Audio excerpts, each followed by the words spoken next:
Assalamualaikum warahmatullahi wabarakatuh. Salam sejahtera, tetap semangat belajar, semangat bekerja walaupun di rumah, jangan terlena cuman gara-gara corona. Pada pertemuan kali ini saya akan menjelaskan tentang perancangan sistem. Di sini kita akan merancang sebuah basis data dari sistem penjualan. Nah, ini untuk tokonya saya menggunakan toko serba ada. Jadi toko serba ada ini dijadikan sebagai enterprise. Saya tulis ini enterprise ya.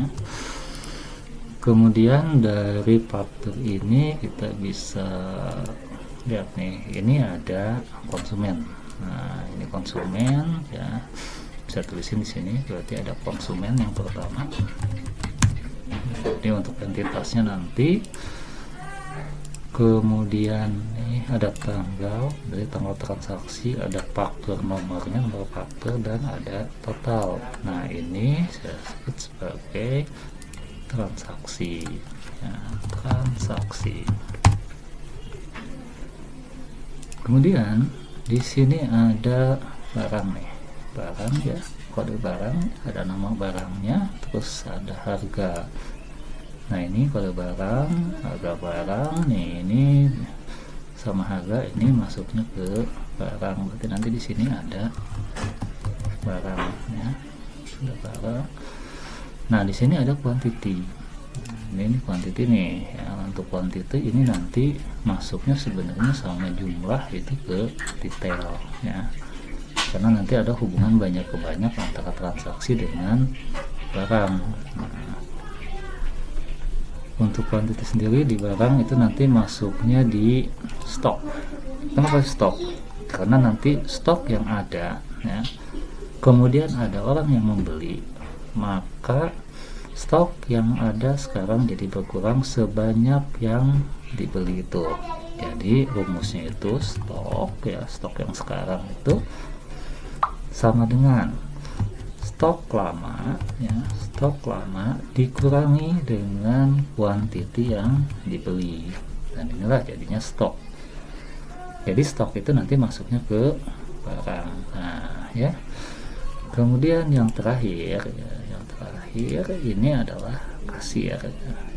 Kasir itu dia sebagai petugas. Nah, ini petugas. Si petugas itu pertama ada nih kasir. Kasir itu berupa jabatan ya, ada jabatan. Kemudian di sini ada namanya. Artinya nanti di petugas itu harus ada jabatannya dan harus ada namanya ya. Oke. Nah, sekarang kita udah dapetin nih ya, udah dapetin yang pertama adalah entitas untuk konsumen, entitas untuk transaksi, entitas untuk barang, dan entitas untuk petugas ya. Jadi kita ada 1, 2, 3, 4 buah entitas. Nah, kemudian tahap selanjutnya adalah kita menentukan hubungan antar entitas ini. Pertama kita bikin dulu alamatnya, kalimatnya ya. Kalimat yang pertama itu kita bisa sebutin konsumen ya melakukan transaksi ya. Saya di sini bikin pemisah nih biar kita bisa tahu, oh ini adalah berupa satu kalimat, entitas ya, relasi dan entitas. Ini yang pertama. Yang kedua ya, transaksi ya, punya ya, atau ada barangnya. Karena kalau transaksi di sini apa yang ditransaksikan? Nah, kalau di sini kita lihat nih ya, ini adalah barang yang ditransaksikan, yang dibeli sama konsumen itu adalah barang. Berarti di sini harus ada barang. Oke. Kalimat yang ketiga, karena masih ada yang belum nih, ini petugas. Di sini petugas ya mengelola ya, transaksi. Kenapa petugas mengelola transaksi? Karena petugas itu jangan sampai nanti petugas itu mengelola barang. Sebenarnya iya, pada kenyataannya petugas itu dia yang input barang, tapi bukan itu. Kita pas waktu bikin rancangan sistem, pas waktu kita merancang sebuah sistem, itu yang harus ada outputnya nanti. Kita harus bisa memprediksi nanti ujung-ujungnya seperti apa nih.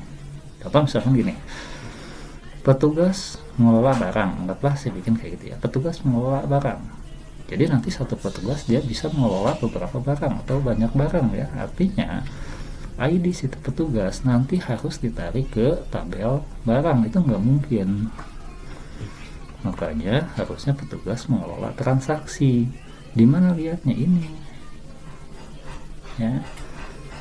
Jadi si petugas mengelola transaksi, ini buktinya. Di transaksi ada kasirnya, terus ini ada namanya. Kalau misalkan nggak mau masukin kayak gini, nggak mau masukin petugasnya, berarti di sininya jangan ada nih kasir nih di faktur outputnya. Kalau misalkan faktur outputnya ada, ya kita harus masukin kayak gini. Oke, untuk ininya udah cukup ya, untuk analisa awalnya kita udah cukup. Yang kita butuhin itu berarti ada konsumen, ada transaksi, ada barang, dan ada petugas. Kita sekarang lanjutin untuk pembuatan IRD-nya. Untuk membuat IRD sekaligus kita untuk membuat basis datanya, kita bisa menggunakan MySQL Worksbench, itu gratis ya. Bisa nanti dilihat di di blog saya nih ya, di blog dosmood.wordpress.com ya. Untuk mulai kita bikin create new IR model. Nah, kita bikin ya, klik ini, rubah ya, rubah sesuai dengan nama database yang nanti akan kita gunakan. Misalkan saya pakai DB penjualan. Nah, udah ya, udah berubah. Ini tutup aja, kemudian kita yes di sini, berarti kita rename ya. Nah, udah kayak gini ya, udah kayak gini. Kita bikin add diagram. Nih, kerangka kerjanya udah keluar. Nah, kita balik lagi, lihat yang ada itu adalah konsumen, transaksi, barang, dan petugas. Berarti kita masukin sini. Yang pertama adalah satu ya, untuk konsumen, untuk transaksi, untuk barang, dan untuk petugas ya. Kita kasih nama nih untuk ininya. Ini adalah tabel konsumen ya. Tabel konsumen isinya apa? Pertama kita harus masukin ID-nya. Ini ID-nya otomatis dia, ID konsumen kita udah menggunakan integer aja. Yang kedua di sini kita lihat ada namanya. Saya balik nih, ini harusnya ini ya. Yang kedua ada namanya ya, nama dan ada alamatnya. Jadi nanti kalau mau ditambahin nomor telepon juga terserah, itu enggak masalah ya ke depannya. Jadi saya kasih dulu di sini nama konsumen ya, nama konsumen. Ini varchar saya kasih 30 aja. Kemudian alamatnya ya, alamat konsumen saya di sini kasih varchar juga, panjangnya ini kalau 45 takutnya nanti nggak cukup, jadi kita kasih 100. Udah, ini satu ya. Kemudian yang kedua ini untuk transaksi kita bikin transaksi ya, ini transaksi ya, ID transaksi kita lihat lagi sini. ID transaksi itu ada, harusnya menggunakan varchar ya, ada varchar karena di sini ada f-nya nih, ada f, berarti nggak bisa menggunakan integer, harus menggunakan varchar. Size-nya berapa? 1, 2, 3, 4, 5, 6, 7, 8, 9. Berarti kita masukin size-nya adalah 9. Kita pakai varchar, size-nya 9. Nah, ini. Kemudian apalagi? Oh, di transaksi itu ada tanggalnya. Kita masukin tanggal sini ya. Kita masukin tanggalnya di sini, nanti kasih dia date ya untuk tanggal. Kemudian ada jumlah ya, untuk mengantisipasi nanti ada komanya, kita jangan menggunakan integer ya. Kita bisa menggunakan float. Oke, udah tuh ya, 3. Yang selanjutnya adalah barang. Nih, barang ya. Barang itu ada berapa sih? Kita lihat dari sini. Barang itu pertama ada kodenya, ada namanya, ada harganya, dan ingat ini masih ada stoknya ya. Ini ada stok nih ya. Berarti ada 1, 2, 3, 4 ya. Ada 4 buah.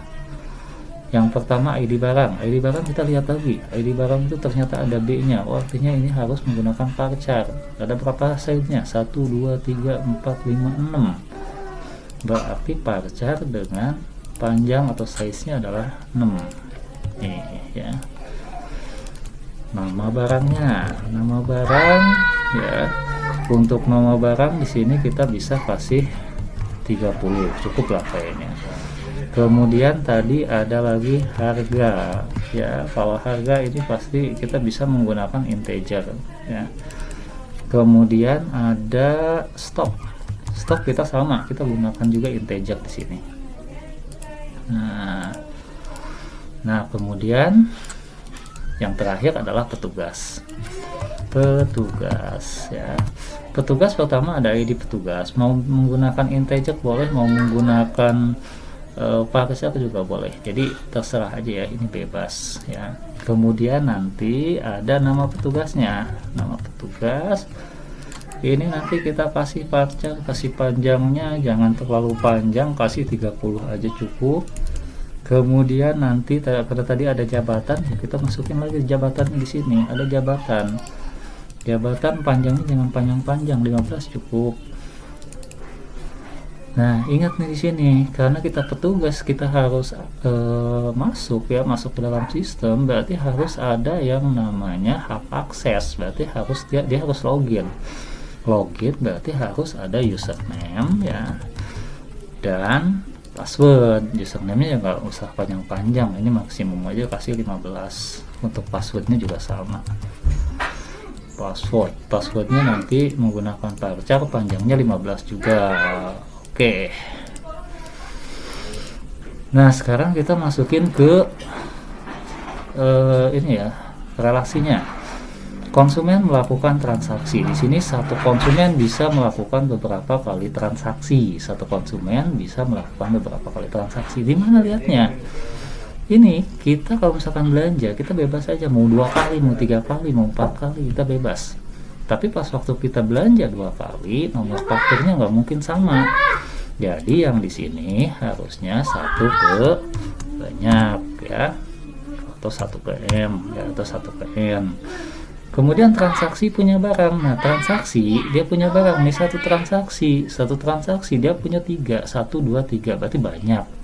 Satu transaksi punya banyak barang ya, berarti banyak ya. Terus kita balikin lagi, buku tulis siapa aja yang bisa beli? Semua orang bisa beli. Saya bisa beli, nanti siapa juga yang bisa beli? Si A bisa beli, si B bisa beli, si C bisa beli. Jadi nanti yang beli barang itu juga sama banyak. Berarti di sini jadinya M ke N ya, M ke N. Nah, yang terakhir petugas mengelola transaksi.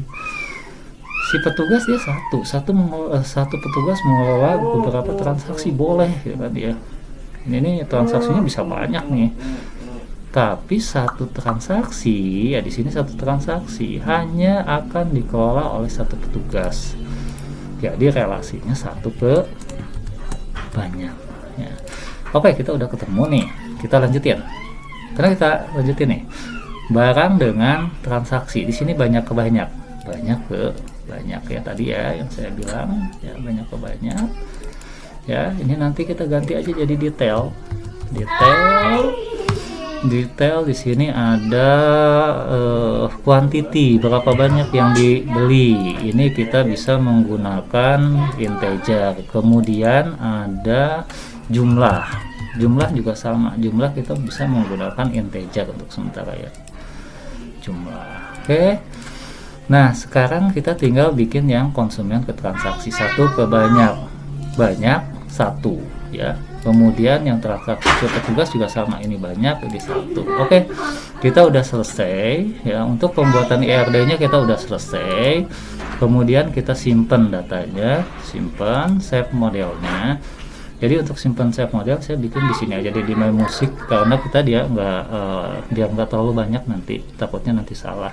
Ini saya kasih dengan nama DB penjualan. Lihat, ininya adalah MWB set ya. Udah selesai, kita tinggal bikin database-nya. Kita menggunakan export. Ini forward engineer ya. Oke, ini kemudian kita simpan, jangan lupa kita simpan, kita pakai yang DB penjualan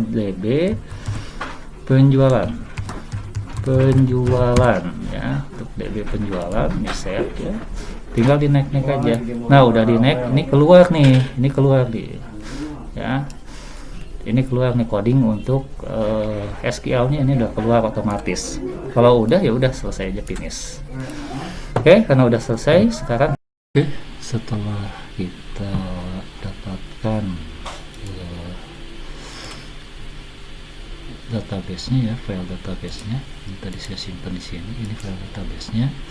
Nah sekarang kita coba kita cek lagi apakah udah benar jalan atau enggak. Nah caranya gini, kita cek ini jalanin dulu nih, ya, sumnya jalanin dulu. Di sini ada untuk Apache dan MySQL nya jalanin dulu, udah jalan, kemudian nanti tinggal di coba diketik localhost-nya, localhost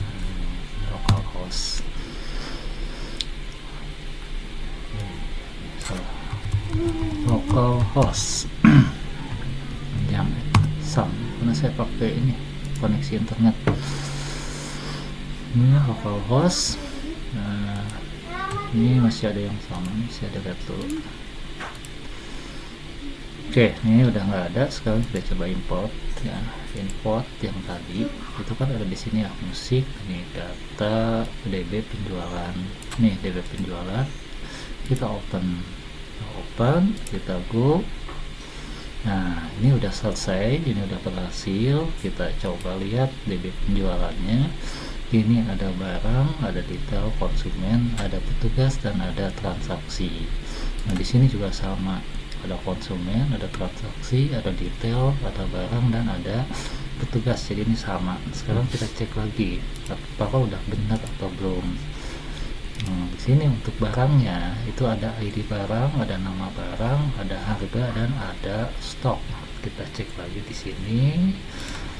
Untuk barang ada ID barang, nama barang, harga, dan stok. Berarti udah sesuai. Nah karena udah sesuai berarti untuk pembuatan basis data untuk sistem penjualan ya, untuk sistem penjualan di toko serba ada itu udah selesai.